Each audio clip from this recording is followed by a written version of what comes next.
Čaute, čaute. Dobrý večer alebo deň. A dneska máme témy zaujímavé. Zákon príťažlivosti, zákon akcie a reakcie a na konci si povieme niečo o strachu a o práci so strachom. Takže poďme začať tým zákonom príťažlivosti, čo to vlastne je. V živote si priťahujeme alebo náš život prakticky funguje ako magnet. My sme nejaký magnet a priťahujeme si veci, priťahujeme si proste veci, ktoré ten magnet priťahuje. Môžeme si to predstaviť,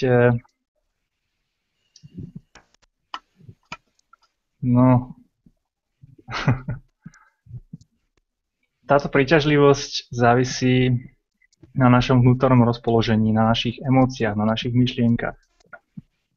A keď máme negatívne myšlienky a keď sme negatívni, tak si priťahujeme negatívne veci. A keď sme naopak pozitívni, máme aj pozitívne myslenie a máme pozitívne pocity dlhodobo, tak môžeme si všímať, že aj do života nám prichádzajú zrazu samé dobré veci. A veľa ľudí sa čuduje, že prečo mám taký zlý život? Prečo? No, pretože sám vnútri má bordel a peklo. Záleží to od našich pocitov a od našeho rozpoloženia. Aký máme ten vonkajší svet, vonkajší život.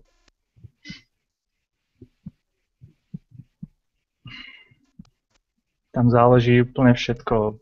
Priťahovanie ľudí, priťahovanie situácií. Na čo zameriavame pozornosť? Či zameriavame pozornosť na to, čo nemáme radi? Že nemám rád toho a toho, nemám rád tamto. Keď na to zameriavame pozornosť, tak aj máme také negatívne pocity z toho. A preto si aj tie negatívne veci priťahujeme znova a znova. Je to neustále kolobeh tých negatívnych vecí. Kdežto keď začneme zameriavať pozornosť na to pozitívne, na to, čo máme radi, napríklad mám rád prírodu, mám rád zvieratá, mám rád niektorých ľudí, priateľov. Keď si vytvoríme takéto pozitívne pocity a dlhodobo ich udržiavame, tak si môžeme všimnúť, že aj si začneme priťahovať tých pozitívnych ľudí a pozitívne situácie. O emóciách a o podvedomí som vlastne už hovoril, takže to je vlastne celý ten zákon príťažlivosti. Že keď som pozitívny, tak si priťahujem pozitívne veci. A keď som pozitívny, tu sú negatívne veci, závisí to vlastne na frekvencii. Každá vec má nejakú frekvenciu, každý človek, každá situácia alebo negatívne veci majú nižšiu frekvenciu a pozitívne veci majú vyššiu frekvenciu. A keď je človek pozitívny, tak tie negatívne veci akoby obchádzajú. A keď je negatívny, tak tie pozitívne veci sú zase hore, tak si nedokáže si ich pritiahnuť. Tie pozitívne veci negatívnych ľudí obchádzajú jednoducho. Takže treba, keď sa chcete mať dobre, musíte si navodiť pozitívne emócie, pozitívne myslenie. Hlavne o tie emócie sa jedná. Keď budete pozitívne myslieť, ale v sebe budete dusiť niečo, nejaké peklo, tak si do toho života nepritiahnete to dobré. Ani zďaleka. Závisí to aj hlavne na tom podvedomí. Podvedomie tvorí obrovskú časť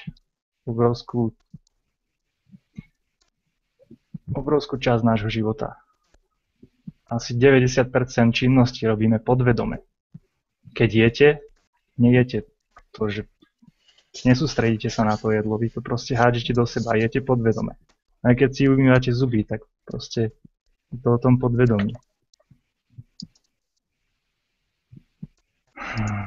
Má niekto niečo k tomu ešte dodať?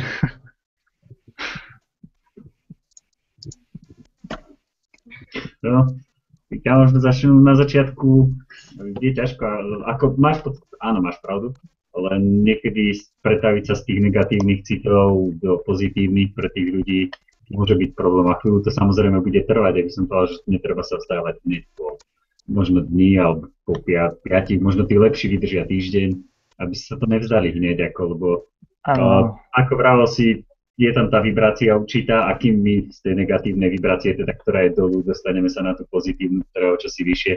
Chvíľu samozrejme trvá, tak ako treba si nájsť nejaké podporné veci, či už blog, fórum evolúcie vedomia, aj Tomi dobré veci píše ako na jeho blogu o týchto veciach, som aj dneska čítal tam nejaké. Takže ako treba si nájsť takéto prostredie, proste, ktoré nám bude podporovať ten náš zákon príťažlivosti. Ak chceme žiť pozitívom, tak tam to pôjde o čosi náročnejšie a tým pádom si takéto prostredie treba vytvoriť. A chcete ísť na opačne, tam to pôjde o niečo ľahšie, ako nasrať sa asi o niečo rýchlejšie a vydržať v tej negativizme, keďže väčšina je v tom nastavená, pôjde oveľa ľahšie. Ale takéto prostredie si určite skúste nejak spraviť. Aj na internete je veľa stránok, na ktorých sa dá nájsť proste veci pozitívnemu a k zákonu príťažlivosti. A treba to do hlavy dostávať, aby sa tak sugerovalo do toho pozadia, že nie, aby to bol taký zákon, že proste chcem žiť podľa zákona príťažlivosti, ale aby sa to stalo takou nejakou vašou súčasťou jednoducho, že idem si žiť ten zákon príťažlivosti. Nemusím na tým intenzívne proste stále rozmýšľať, čo žijem. Tak ty vlastne žiješ ten zákon príťažlivosti. Ten zákon príťažlivosti ťa ovplyvňuje neustále. Tak. Je len na tebe, ako na teba bude vplývať. Lebo ty si zrkadlíš toto svoje prostredie. Čo myslím, že to zle povedal. Ale s tým, že proste treba tak nastaviť na to, aké chceme mať prostredie. Ak chceme mať pozitívne, tak aj to prostredie si tak nejak formovať do tej pozitívnej veci, hľadať pozitívne veci. Pekne si to spomenul, že veľa ľudí má skôr to negatívne zmyšľanie a hľadá cestu, prečo niečo nejde, prečo by to nešlo a namiesto toho, aby hľadali prečo by to, ako by to išlo, proste riešiť tie veci, prečo hľadať spôsoby, ako to pôjde, nie ako to nepôjde. Môžem povedať, že vynechajte slovíčko ne, vynechajte zápor zo svojho slovníka a hľadajte to, ako to pôjde. Pretože keď budete hľadať, ako to nepôjde, tak budete vidieť budete ako to naozaj nepôjde. Presne tak, budete vidieť, ako to nepôjde a budete si aj priťahovať, že to naozaj nepôjde.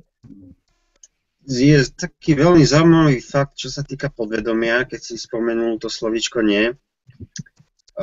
Totižto som sa dočítal, a to je vo veľa knihách je to spomínané, že naše podvedomie toto slovíčko nie proste nevníma.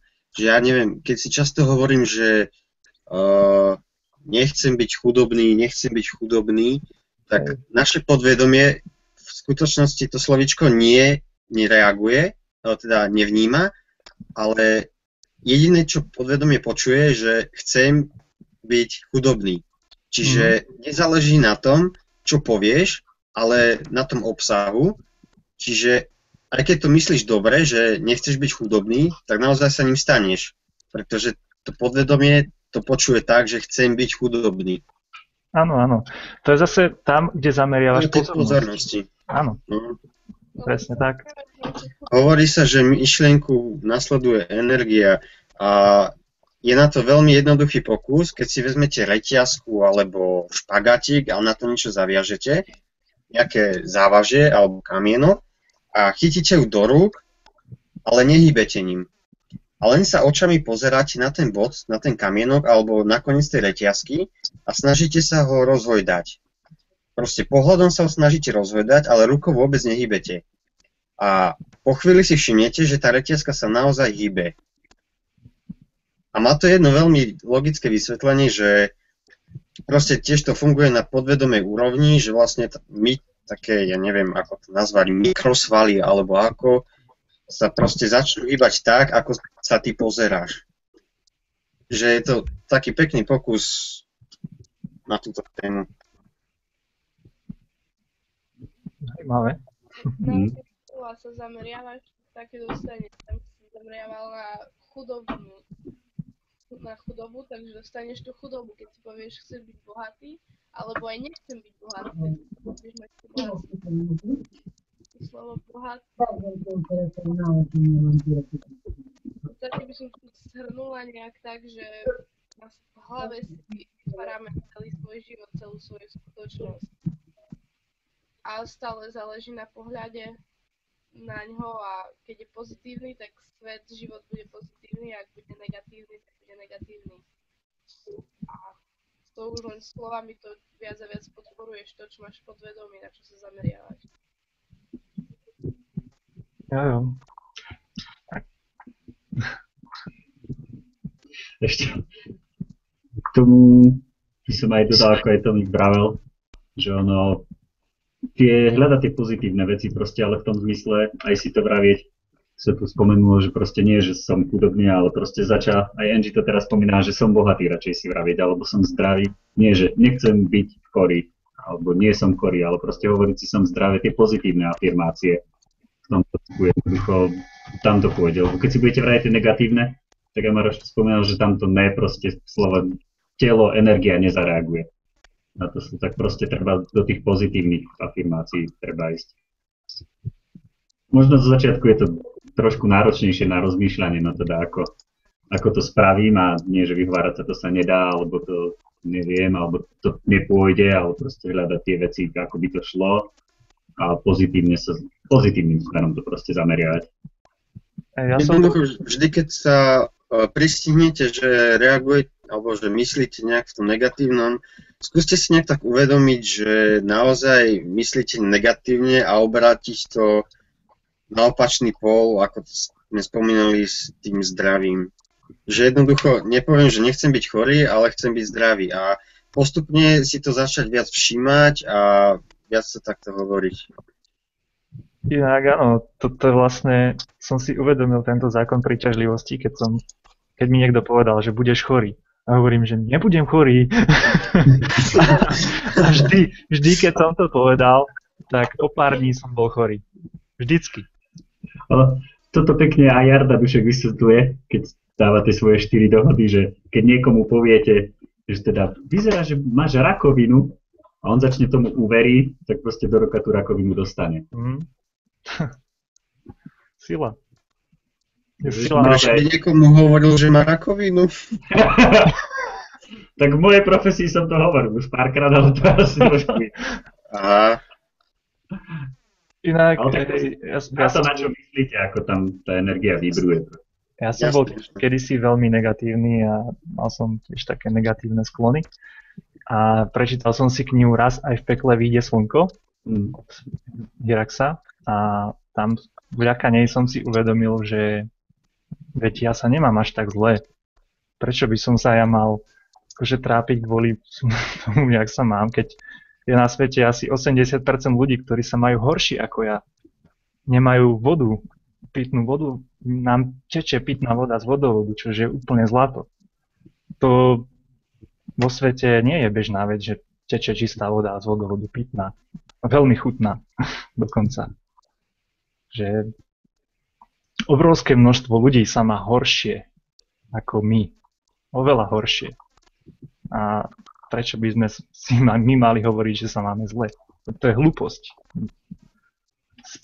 Ľudia na Slovensku konkrétne sa nemajú až tak zle. Iba si to myslia, iba je to v ich hlavách, že sa majú zle, ale pokiaľ má človek strechu nad hlavou, má čo jesť, má rodinu,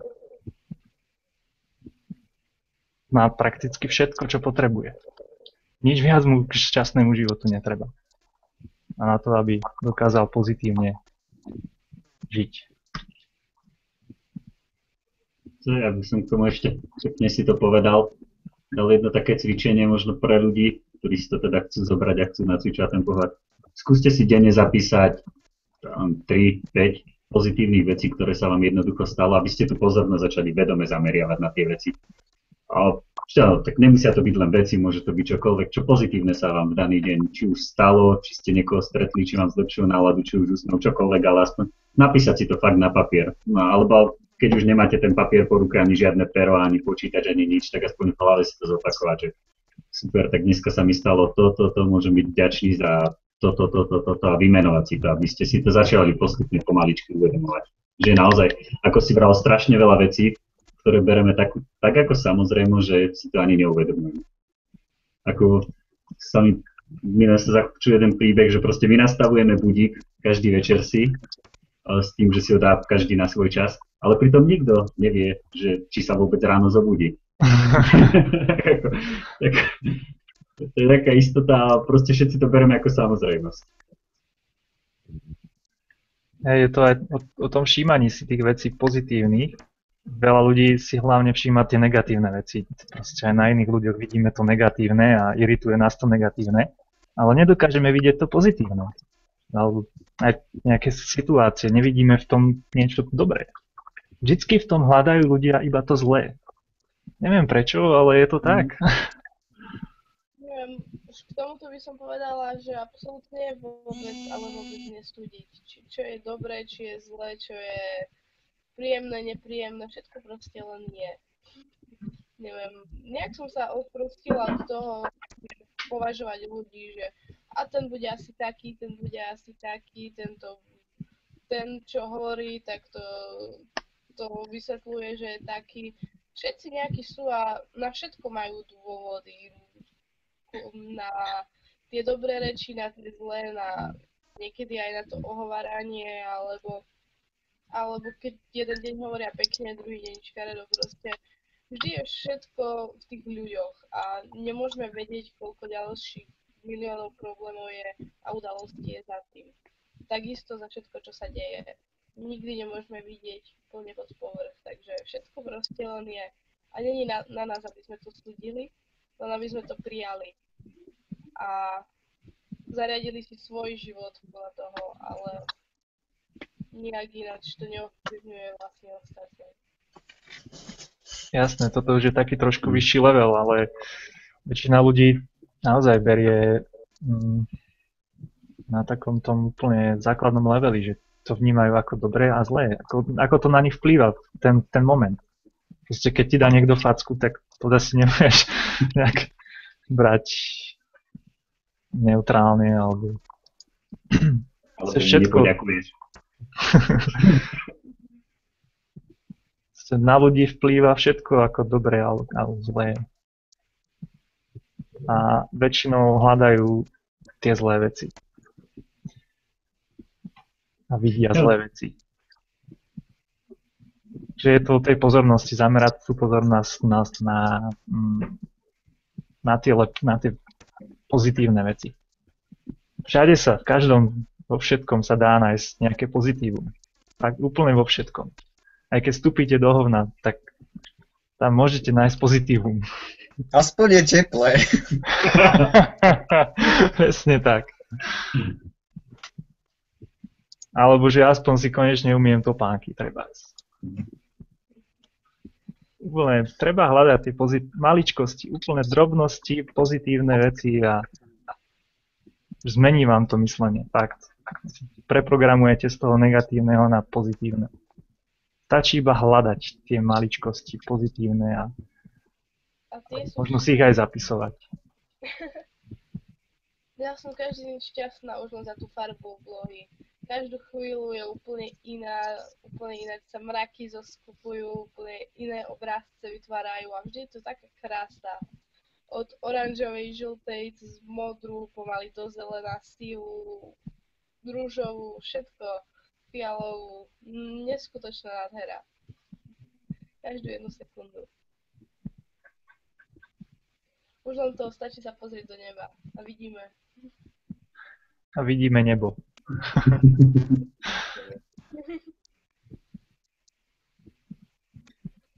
Tak, no, tento zákon príťažlivosti to bolo asi všetko, že? Ja tu mám nejaké poznámky, ale vidím, že už... Tak ono sa dá veľa toho načítať, takže myslím, že niečo dodať.